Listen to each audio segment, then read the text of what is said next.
that city of Medina was known as Yathrib before the migration of Rasulullah to the city. And after he moved to that city, it was known as Madinatul Munawwara, or Madinatul Nabi, the city of the Prophet, or the illuminated city, the city of light, which is a beautiful name for the city of Medina. In that city, the Imams of Ahl-e-Bait were born. Almost all of them. Imam al-Hasan was born there in the year 3 Hijrah. And after that, he died in that city in the year 50 Hijrah. So 47 years, which is not a very long life, but that is the life that he lived. 7 years, the first 7 years of his life were with the Prophet of Allah, who was there in Medina, and with his mother Fatima Zahra alayha salam.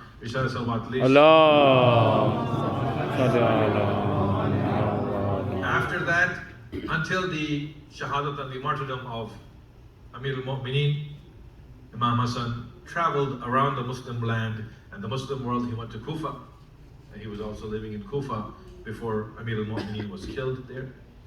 He returned back after the death and the martyrdom of Amir al-Mu'mineen. He returned back to the city of Medina, to his home, to his center, and in the city of Medina he stayed for another 10 years before he became Shaheed, and he was This is, in very concise terms, the life of Imam al-Hasan. He married 4 ladies in his life. Ju'da was one of them, Ishaq, Bashir, and Khawla were one of them. And he had many children, and he lived with them in the city of Medina. About Imam al-Hasan alayhi salam, we see that Rasulullah sallallahu alayhi wa sallam, he said, Al-Hasan wal-Husayn imaman qa'idan aw qa'iman. Imam al-Hasan and al-Husayn are imams. They are leaders. Either they be sitting or they be standing. The Prophet of Allah is fasih. He is someone who speaks in universal terms, someone who speaks in symbols, someone who speaks in isharat and indications. And it is our duty to look at his words and to get all the knowledge and the information out of the indications that he makes for us, and the pictures that he draws with his words for us, the images that he gives us. So what does it mean when he says Al-Hasan is the Imam sitting or standing? What is the meaning of this term he says about Imam al-Hasan? When someone is sitting, then they are, just like you are sitting on the ground, some of you are sitting on the ground, they are in a position to communicate, they are in a position to discuss, they are in a position to talk, they are in a position to listen to each other and talk with each other. Correct? This is what you do when you sit. You eat, or you talk, or you discuss. This is what we generally do when we sit. It is a passive position. It is a position of being open to dialogue and receiving dialogue from other people and replying to them. So, Imam al-Hasan is an imam if he is in a state of being passive, if he is in a state of being someone who teaches Islam, someone who explains Islam, someone who sits and recites Quran in the masjid of the Prophet, someone who writes and makes a treaty with Muawiyah, someone who provides advice on what should be done in the Muslim community next, as a leader, as an advisor to those people who were in power at that time, even though the imamah is his and belongs to him. Other people were khalifas and khulafa at that time other than the imam. So he gave them advice. And they asked him for knowledge, he gave them the knowledge. So that is the position of sitting. Imam al-Hasan is also an imam. The Prophet said when he is standing, when someone is standing, they are no longer in that position of being passive. They are in a position of being defensive.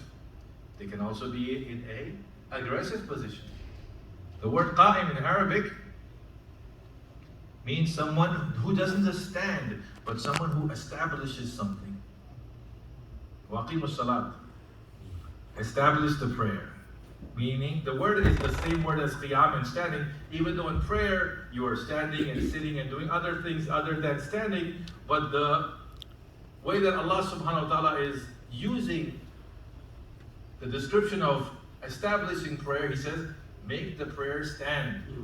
Make the prayer stand, meaning keep it there, fix it, and build your life around the prayer. So the Imam Al-Hasan alayhi salam, recite salawat please. He's an Imam, but he is not just listening, but he's also standing, and standing with the sword. Al-Qa'im bis-sayf. This is another image in Arabic.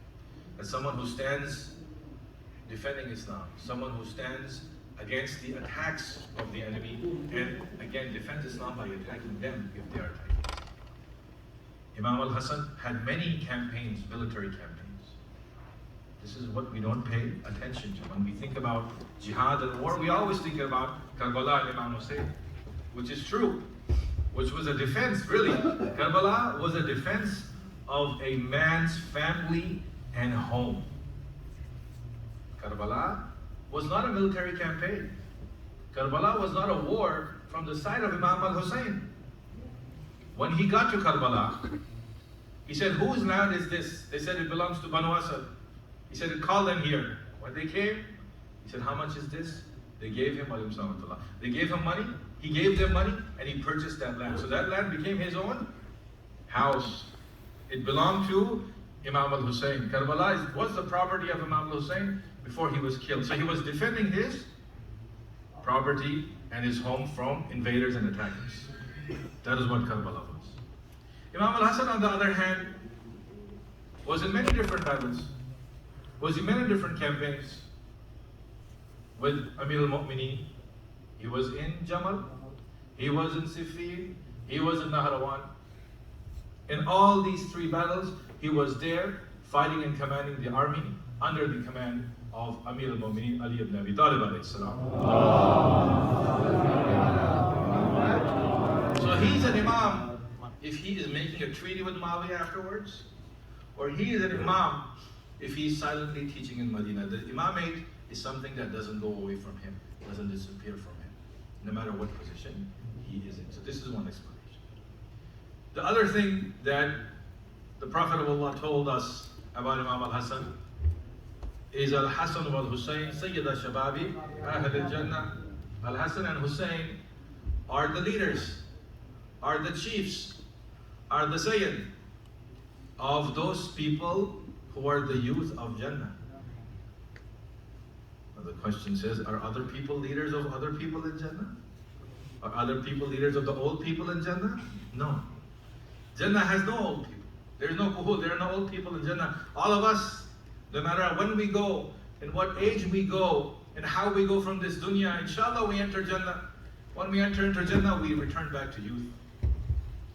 We return back to being shabab. We return back to being a certain age that Allah subhanahu wa ta'ala desires us to enjoy the manifestation of beauty and the rida and the pleasure that Allah subhanahu wa ta'ala has made and kept in Jannah for the believers and the. So this is the leadership of, we just say this and we pass. What does it mean to be a leader of those people who inhabit Jannah?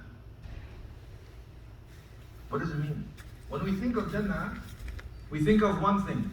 Huh? What do we think of? We think of the meat that is there for us, or the rivers of clear water or milk or drink that are there for them. MashaAllah, brother said, who also, who are the honor present? Salawat, please.